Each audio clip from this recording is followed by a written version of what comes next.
Welcome to the Zonos Sports Show, where you know Zonos.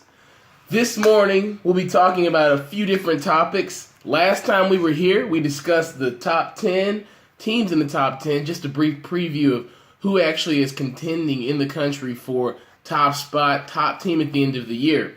Today, I did mention we'd have some college football playoff cooler talk. One thing I do want to discuss is who else has the juice? Okay, we have some college football predictions that I kind of want to go over about teams that may not be in the top 10, that are sleeper teams, that are sound asleep. Also, we want to talk about party crashers. Who's the guy that's going to show up in the Ford Prius that you didn't want there anyway? Now, we're going to mention about 5 of those teams today, okay?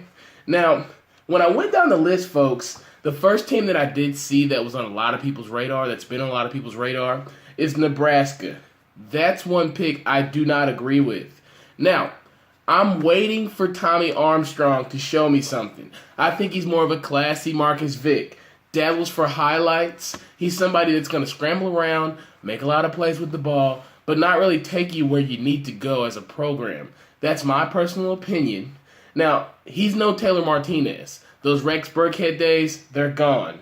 The Miami game last year, I think they were down by maybe 23 points in the first half, and they came all the way back, they lost. That was a bad game for them. Even though you come back at the end of the game, we got to see some sustained play throughout that whole contest. Now, also, what I did research, Nebraska was ranked 61st in total defense in 2015. From what I saw, that's worse than 2 teams, Southern Miss and Troy. You want to be a contender for the college football playoff, you have a record and a defense that's worse than Troy, ranked 61st in the nation? Get real. Now, another team that I do think may actually have some chances in the college football playoff for this year, Washington. Now, defense wins championships. Anybody that watches a lot of football knows that. They understand that. From what I do see, they've got 3 starters returning in the secondary. Kevin King, Sidney Jones, Buda Baker. Buda Baker, that's a great name. I like that. First team All Pac-12 last year. He's somebody you got to look out for. On defense, when you have people back there who've been playing together for a few years, it's like a string. It's like puppets. It's like Pinocchio. You've got Geppetto out there who's known as Mr. Chris Peterson. Now, he was at Boise State. That's their old coach. I do expect him to give us a few surprises on special team. He's notorious for that. Everybody remembers back when Boise State beat Oklahoma in the Fiesta Bowl. Statue of Liberty. Great play. Now, also they've got a sophomore quarterback named Jake Browning. I like Jake Browning. I saw some improvement last year in Washington at the quarterback position. He was a freshman. He came in. I sat back and saw the USC game when he went in the Trojans' house and beat Cody Kessler. Great QB. I think them having some notoriety and some stability at that position, steady quarterback play, will give them that opportunity to maybe win the Pac-12, possibly crash the party in the college football playoff in 2016. I'm not sure. We'll have to see. Now, a third pick that I do think is a dark horse for the college football playoff, Houston, the Cougars, the mighty Cougars. Greg Ward Jr. Everybody that knows, Greg Ward Jr. knows he's a baller. Zoe knows he's a baller. Now, he's an elusive quarterback. He reminds me of someone like, I want to say, Deshaun Watson, but a lot smaller. He is just as athletic, maybe not quite the arm strength. He's a proven winner. He's had longevity at that position. We talked last broadcast, as I've mentioned previously, he did send John O'Corn to Michigan and had to get him to transfer because he took his spot. Now, last year in the bowl game, they did beat Florida State, a Power 5 program, Houston coming out of the AAC. Now, that was on a national stage. What can you do, Mr. Greg Ward, this year on a national stage to make myself and everybody else down in Houston believe in you guys? Now, they've got Oklahoma week 1. That is a game to show us, who are y'all? That's what we need to see. My 4th team that I've got sleeping, Louisville. Lamar Jackson, he's a sophomore. This is take 2. Now, he's a 5-star recruit that came in a year before last. He played early in the Auburn game, threw an early interception. Everybody's like, oh no, this guy's going to be one of those. However, he has moved and transitioned into a full-time quarterback role. That was later in the season where he got to develop. Petrino was patient with him, allowed him to learn the offense, didn't place too much pressure on him. But it's a sophomore year. You got to step up. Now, schools do eat off these NCAA athletes. Let's be honest about that. They do generate a lot of money for the school. Now, that is five-star talent. It's like going to a restaurant. You want to get that scrumptious value, okay? If you order a 5-star, 20-ounce steak, 5-ounce steak, however big it is, you want that 5-star value. So will Lamar Jackson deliver to Louisville that type of performance that everybody was raving about on Instagram and Facebook? I'm not sure. We'll have to see. Now, my fifth team that I do like, Miami. Mark Richt makes it a sexy pick, okay? The reason I say that is because he's notorious for winning 10 games in a season. If you go back to his Georgia track work, he also is the person who sent people like Musa Smith to the NFL, Aaron Murray to the NFL, Chris Conley to the NFL. He's got a track record of getting these players ready, getting them to play at a level where they're going to succeed at the next level. So I think with talent down in Florida where he can recruit, he's a Miami guy, he can get those guys into the program and bring Miami back to what it once was. Bring back El Nino, the storm. What's a real hurricane? Bring back the real you.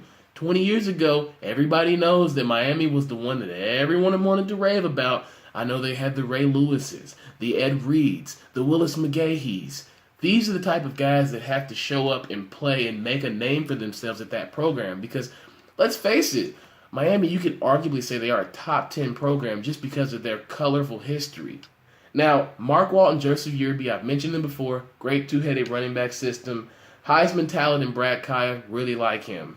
Now, as we go forward, I want to discuss our newcomer of the year, Rashawn Gary, defensive tackle, defensive end. He's got size and power. He's the number one recruit in the nation last year. He did commit to Michigan. Everybody's saying that he reminds them of Robert Nkemdiche. He fits in well. He's learning the systems with all these senior offensive linemen. He's a guy as a freshman that I think will come into a program kind of like Ezekiel Elliott did really young with Ohio State and make a difference right away because he's got that size and power. He's athletic enough to play inside or outside, which Nkemdiche was. He's not a Terrence Cody. He's no steak fat. This is lean brisket, people. Lean brisket. Well, now, another question I do have is, will Rashawn Gary come in and start, or is he somebody that's going to rotate in? Because if he's going to come in and start as that 5-star, I would hope that'd be the case, Mr. Harbaugh. I mean, you did get him for a reason. He's elite talent. So if he's playing at a certain level, are you going to give him that opportunity? Or how are you going to do it? Are you going to treat it like a rookie in the NFL? Because I think Jim Harbaugh's pretty well known for playing his rookie players. We'll just have to see. Now, from our unofficial sponsor, Indy's Chicken, we have the 3-piece dinner box of questions. First question from Jeremy Camacho. Can UCLA go undefeated in the Pac-12? Well, Jeremy, it's a good question. I do think UCLA will have a decent year this year. Honestly, I don't think they'll go undefeated in the Pac-12. They got to play people like Stanford. They're in a conference with teams like Oregon, teams like USC. UCLA, I've heard rumors that they're trying to leave that conference, have talked about the Big 12 throughout the summer. UCLA, are you guys going to actually come and play this year and make a difference, make an impact on the national stage the entire season? Or are we going to see you guys start off 3-0 and then lose a lot of games, which those Brett Hundley teams, great quarterback, fun to watch, but frankly just did not bring the noise. Now, Miles Jack's gone. He's not there anymore. However, they've got a few other players, so we'll just have to see. Also, your second question, will that make Josh Rosen a legit Heisman candidate? If they go undefeated in the Pac-12, that will make him a legit Heisman candidate. Let's be honest, as a freshman, he did complete about 60% of his passes. That's outstanding for any quarterback, let alone a freshman. So I do think if Josh Rosen does lead the UCLA Bruins to an undefeated Pac-12 season, that will make him a legit Heisman contender. Thank you for the questions, Jeremy. Now, from Tom Barton, does Iowa have a shot at the Big Ten? Let's see. Iowa, they've got an outstanding cornerback in Desmond King. They've got a quarterback, C.J. Beathard. They don't play Ohio State, don't play Michigan State. That's pretty favorable in a conference like the Big Ten, if you ask me. Now, they do have to play Michigan. However, they get them at home. I don't like our schedule. It's very weak, which is why when they clamor for a playoff berth every year, I sit and scratch my head and say, are these guys serious? Because who did you play? I mean, come on, bro. Who did you play? And also, they've got to play North Dakota State. Now, North Dakota State's a tricky FCS team. They won 5 straight national championships. They've got 5 wins over FBS teams in the last 5 years. I don't know, Iowa. We'll have to see if you got a shot at even beating North Dakota State opposed to winning the Big Ten. Thank you for the question, Tom. Now, before we do go, I do want you all to check out and support the 10th Annual Cobb Senior Bowl. Games are December 17th. The record stands National 7, Americans 2. Go to aycplayersassociation.com to check that out. Definitely do that. Mike Ciano, great guy. Now, our next show is Friday, and we'll talk about some Heisman hopefuls. Who's going to take home that piece of hardware? Not particularly sure, but I have quite an idea. Also, we'll talk about comeback players of the year, who was out last year, who transferred, who got hurt, who's going to make a grand impact. We'll have to see. Until then, thank you so much for watching the Zoe Knows Sports Show, where you know Zoe knows